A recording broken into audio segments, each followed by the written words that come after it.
Hello, my name is Austin Torres, and welcome to Would You Die, bitch? The show where we examine all the monsters and villains of pop culture.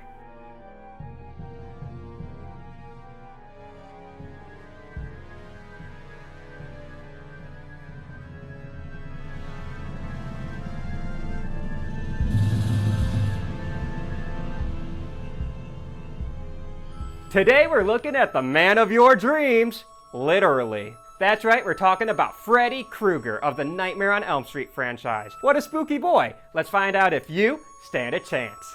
Freddy Krueger first appeared in the 1984 horror classic, A Nightmare on Elm Street.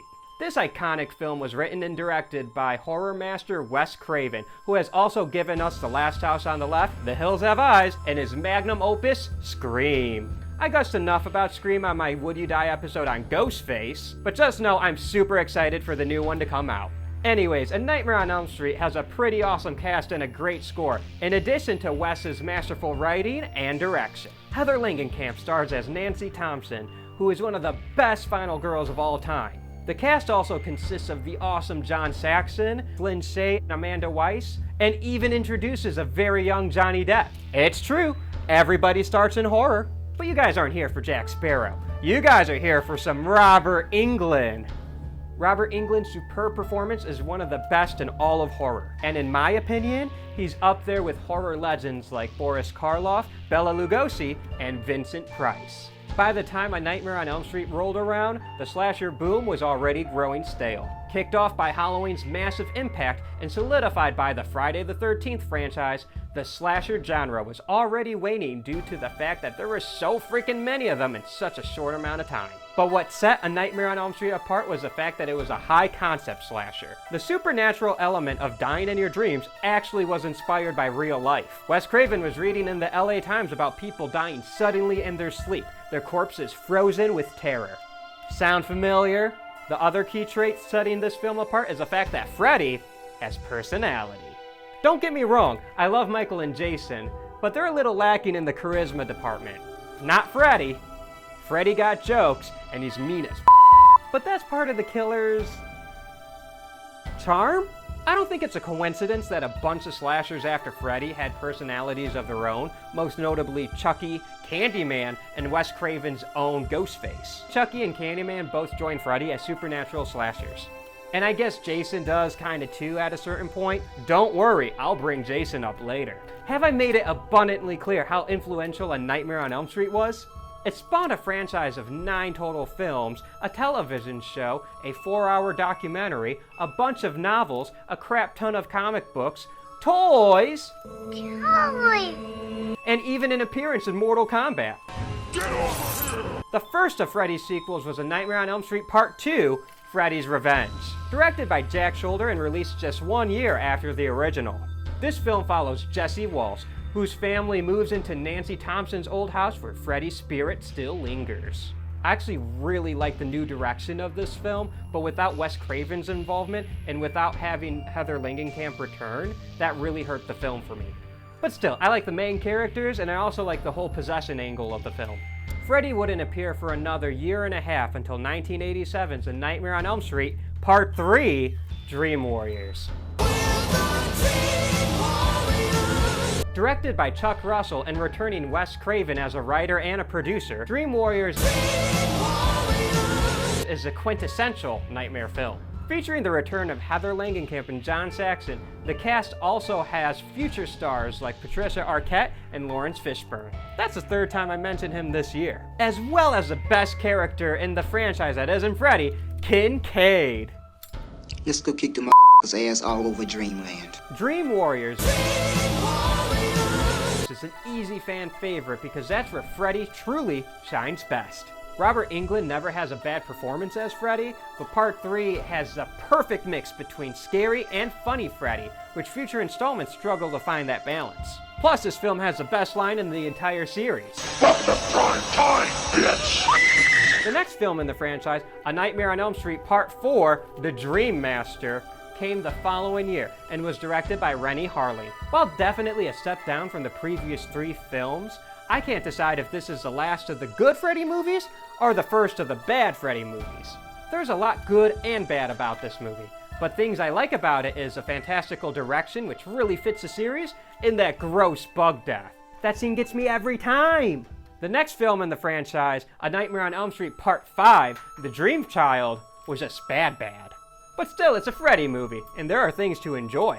There are really cool visuals in the third act, the kills are just as creative as ever, and Freddy fights a nun? Good to know that the series is still bonkers at this point in the franchise. But I'm sorry, Baby Freddy sucks. Baby Yoda, he is not. Somehow the franchise got even worse with 1991's Freddy's Dead, the final nightmare. Spoiler alert, there are more nightmares to come. Anyways, this movie's really bad. But it's a beautiful train wreck kind of bad, which a lot of people, myself included, can gain enjoyment from. There are so many weird choices, from making Freddy a vessel for awful-looking dream demons to casting Alice Cooper as Freddy's dad. But luckily, the franchise gets back in the win column with 1994's Wes Craven's New Nightmare. I love New Nightmare. It's personally my favorite of the whole franchise. A clever and thoughtful meta-commentary that's a treat for anyone interested in the filmmaking process. This film follows Heather Langenkamp, Wes Craven, and Robert Englund playing themselves, making a nightmare movie where a demonic entity takes over the persona of Freddy to break into the real world. Okay, it's a little hard to explain, but trust me, it's awesome. And even if you don't like it, you can at least appreciate it for being Wes Craven's stepping stone to his magnum opus, Scream. New Nightmare is a love letter to Freddy, featuring nods and cameos from each of the previous installments, not just Wes Craven's entries. Plus, Freddy is scary again. His five-finger death glove is dope. It would be 9 years until Freddy was on the big screen again, but boy was this a big one. 2003 would bring the highly anticipated horror heavyweight knockout punch fight brawl matchup, Freddy versus Jason! Freddy and Jason duke it out in this dumb fun slasher, and while it's not the smartest in the series, I love how it brings the two horror icons together. Freddy plays a heel in this film, manipulating Jason to kill the teenagers of Springwood to regain his strength after the town forgot him. However, Jason's a stabby boy who doesn't stop the stabby, and Freddy's ego can't handle that, so they must fight. And the fight does not disappoint, so FVJ is definitely a good time. Freddy's last big screen appearance is a disappointment, unfortunately. The 2010 remake of A Nightmare on Elm Street is a technically competent film with some neat little ideas, but unfortunately it suffers from the fact that its sole purpose is to keep the copyrights and make some quick cash. I get the feeling that the cast and crew tried really hard to make something good, but it's just an unimaginative film, which is a mortal sin in the Nightmare on Elm Street franchise.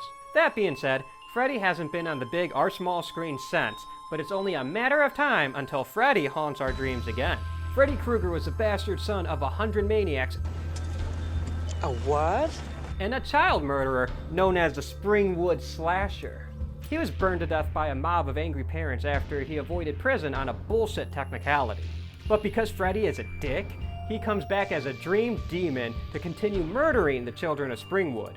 Everything about him is iconic, from his finger knife glove, to his ragged fedora, to his red and green sweater, and even the creepy girls jumping rope and singing his theme song. And I forgot to mention his ugly burnt-ass face. Just one of these traits would be a lesser slasher's defining feature, but that's why Freddy's one of the greats. Once Freddy becomes a dream demon bent on murdering more kids, he faces off against Nancy Thompson and her friends, killing all but her. A few years later, he tries to possess the body of Jesse Walsh, who moves into the Elm Street house a few years after Freddy's bout with Nancy. He fails, but not before he slaughters a bunch of kids at a killer pool party. After that, he faces off against Kristen Parker and the Dream Warriors.